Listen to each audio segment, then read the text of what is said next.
Chicago winters aren't just cold, they're freeze-your-nose-off cold.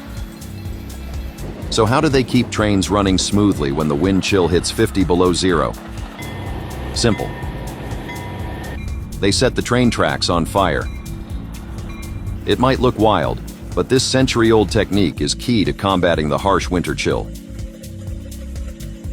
Extreme cold can cause steel rails to contract, leading to breaks and dangerous derailments. So, how do these fiery rails work? Gas-fed heaters run alongside the tracks to generate controlled flames. This keeps the rails warm, flexible, and safe. When temperatures drop, the metal shrinks, causing the rails to pull apart at their connections. Heating the tracks expands the metal, allowing for reconnection.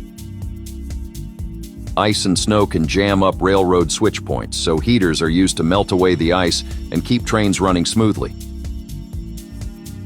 Maintenance crews light the heaters by hand and monitor the flames, ensuring they're effective without being too intense.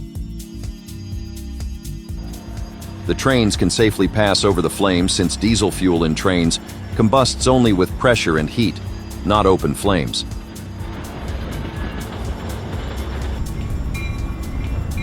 Previously, kerosene pots were used to thaw frozen tracks.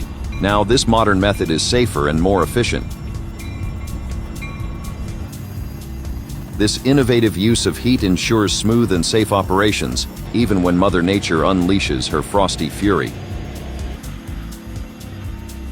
Have you ever seen any such technique being used in railways?